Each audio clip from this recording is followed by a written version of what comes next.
There's snow on the hills. Just having a little walk.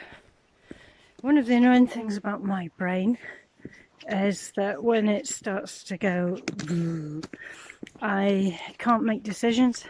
And so I thought, oh, I felt like going for a walk. I wanted to go for a walk, but I'm at work and I haven't got the dogs with me.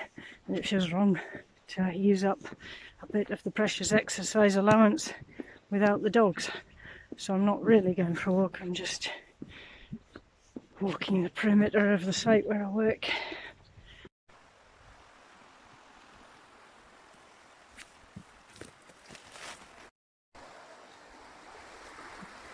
When I talk about mental health, I do it for various reasons. Not because I want sympathy or I want people to go, oh, poor Vicky, because I can't stand that. People see me as being quite tough and hardy and quite confident. Folks have said in the past about my confidence, and so I figure if I talk about my mental health and then people realise that it's okay to talk about these things and it's okay to be quite an achieving, functioning, busy person, and you can be tough and hardy and still have mental health wobbles.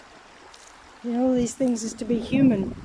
So I talk about it to try and connect with folks that are feeling these things and don't feel like they can talk about it, which is also understandable.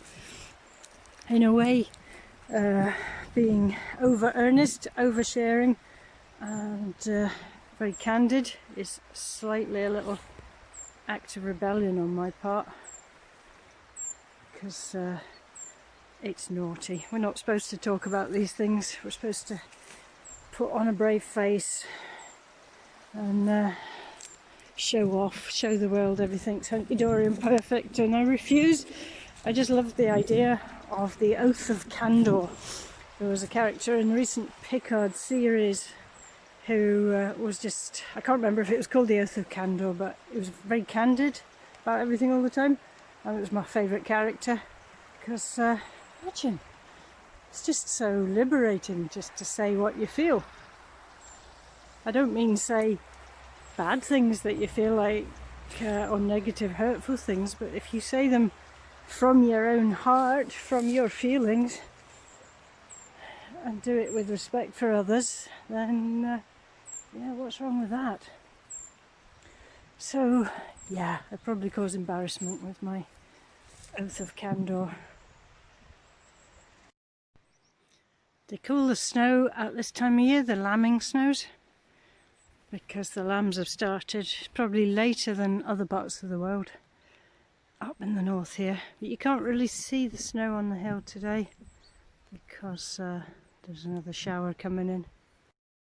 So I've got a couple of orders today, and they're much appreciated. It's as much about giving me something to do as it is the money. It's getting me off my backside and out of bed, giving me a purpose to go and face the freezing cold studio and put the heaters on for. So I'm really glad of that, and people are just so kind, and people are, and all the messages and phone calls and everything, it's much appreciated.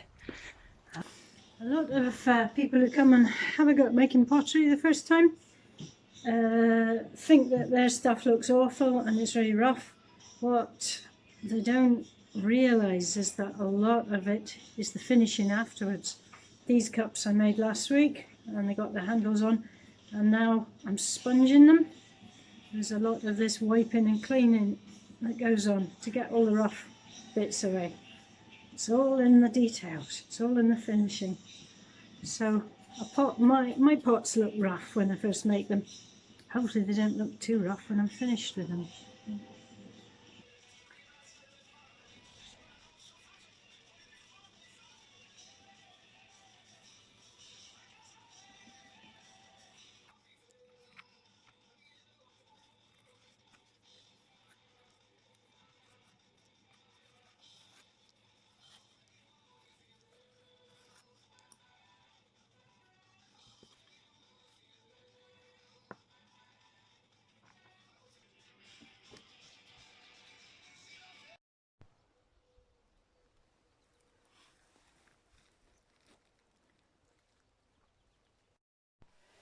Hey Pancho, are you all wet?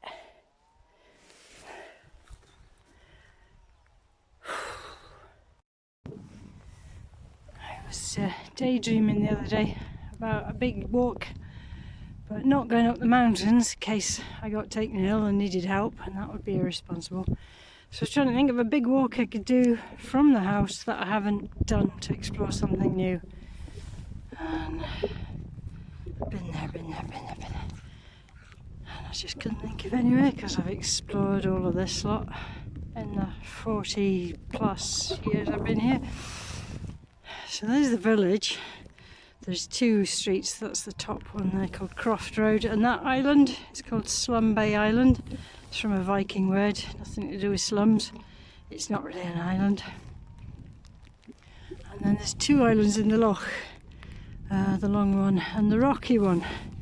I'm too out of breath to pronounce Gaelic right now, because that's quite a steep jag to get up this wee hill here. Used to come here when we were kids and sledge down this croft. There's earthworks there. This used to be a fort, some sort of dun or fort up here. It's never been excavated or anything, but the earthworks down in that croft were good fun for sledging down because it gave you a sort of zigzaggy run.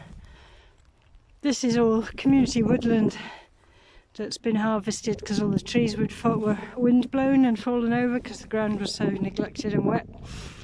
Hopefully it'll get replanted soon. There's some Scots pines have been left.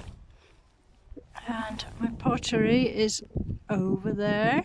And that's one of my favourite mountains in the cloud. And you can tell where our house is because there's trees in the garden. That's us there. What do you think, Lobo? What do you think, Pancho? Is it a bit cold? Better head down the hill then. So if you'd asked me when this lockdown was announced what I would fill my time doing, I would have given you this list of I'll do a workout every day, I'll do yoga, body weights, I'll finish that online geology course I was doing, I'll make a load of stuff, I'll finish my sewing pile, I'll rehearse what it's going to be like when I'm retired, I'll rest and relax, I'll meditate, I'll do lots of cooking and baking, as well as do my work and tidy up my website, and the list goes on and on. What I wouldn't have predicted would be that I'd be schlepping around, same old routine, just more constricted and frustrating, procrastinating, stuck on the computer, filling out stupid forms. I'm going a bit mad and getting depressy with it. But you know, you just got to go with the flow. We can't all be superhuman all the time. I just got hit by a stick there. So, you know, if it feels like being lethargic and lazy, then just go with it. You know, we don't have to run around and do everything. So, a walk is my favourite thing to do. This probably isn't the best route to come down with Pancho. For a tiny little man, this is a big adventure. You probably can't even see him there, but he's a hardy wee scone.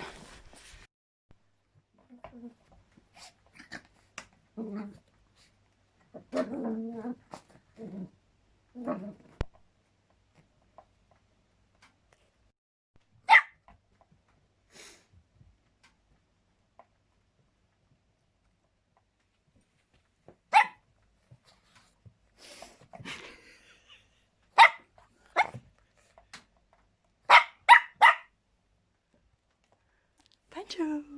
Pancho!